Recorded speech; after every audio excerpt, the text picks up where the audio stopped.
Hello, everybody, and welcome to day 8 of our 12 days of giveaway. Oh, we could have been doing that the whole time. The whole time. The whole time.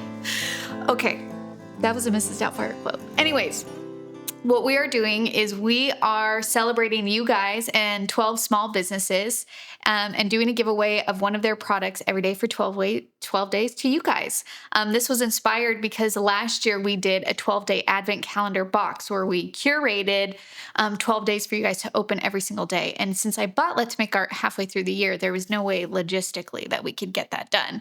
But I thought, well, what if we can still celebrate them and also highlight a lot of these small businesses that we have come to know and love and support over the years.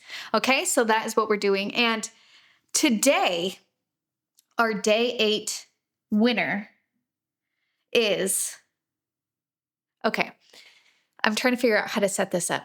Okay. So if you guys follow me on Instagram and stuff, you've probably seen some unique art studio items around. A lot of that is handmade, and a lot of that is also from actually antique stores. Coming from California, you don't get a lot of antique furniture, right? We're on the West Coast. It's hard for all that stuff to make its way all the way over here. But in Kansas City, the amount of antique places that have the most amazing finds will blow your mind. Yeah. I just about died when I moved here and went to these antique stores because they were filled with treasures. And actually every month in Kansas City, there's this thing called First Friday, which is this West Bottoms areas are these old industrial warehouses that are multi-stories of these antique stores. So you can find just about anything. And my favorite thing to do is go there and find things for my art studio. So all of my furniture, all of that kind of stuff is from there. So some of the things that I love from there is like Crocs, because look how cool this is to hold your brushes and palettes. It's just beautiful. And you guys ready for this? Yeah. Well. This is my big boy brush holder. And so I get a lot of questions like, where is your brush holder from? Now, I'm going to be honest, this might be excessive. I have many, many brushes. And so I was just like, oh, I'm going to get them one of these brush holders. And then I was just like, Sarah, the odds of someone having a space and the brushes that can fill this are low. Are you going to show them the large brush holder? I'm just kidding. That is the large one. But I found on my last trip there a small one. It's so cute. It is so cute. It's perfect. It's 3. And actually, Michael has made me a few different brush holders that kind of mimic these. Yes. We sold them a couple years ago, I think, actually. He made some. And anyways, I figured this is a much more manageable size. And it's still so, so beautiful. I love it so much. And actually, these are sugar molds. Yes. That's what these are made for. So, Michael, can you tell us about that? Well, listen. First of all, I made those other ones for Sarah because I didn't know what that was called. So I didn't know what to look up.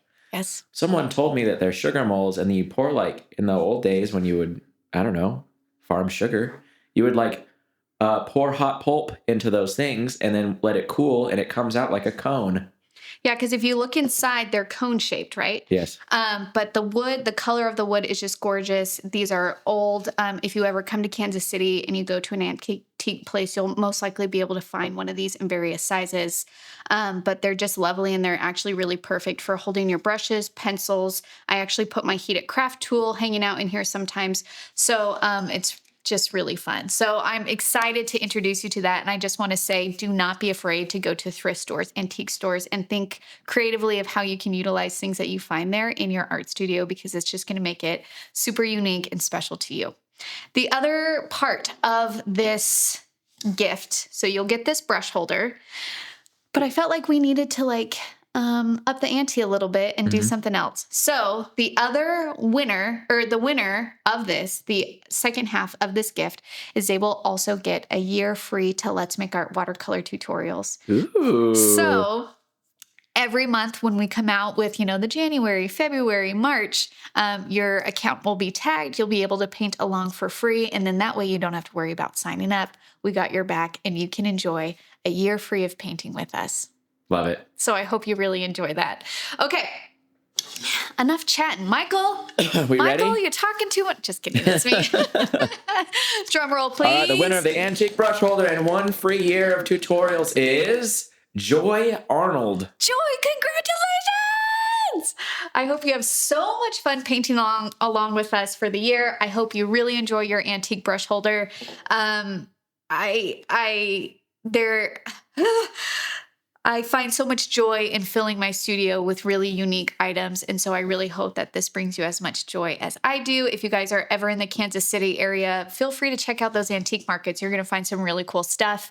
And remember that there's nothing wrong with secondhand. There's nothing wrong with thrifting. It's better for the world. And also, you can find some really cool things. You just have to walk around with a creative eye of, ooh, how can I use that? And you'll be able to surprise yourself. So Joy, we are going to email you to get your mailing address, and then we'll set up and figure out how to set up to get your account for Let's Make Art figured out. So you'll be able to just paint along with us for a year. Thank you so much for your support. Thank you guys for tuning in, and we'll see you back for what day are we on? We are on day 8. See you back for day 9. Day 9. All right. See you guys. Bye.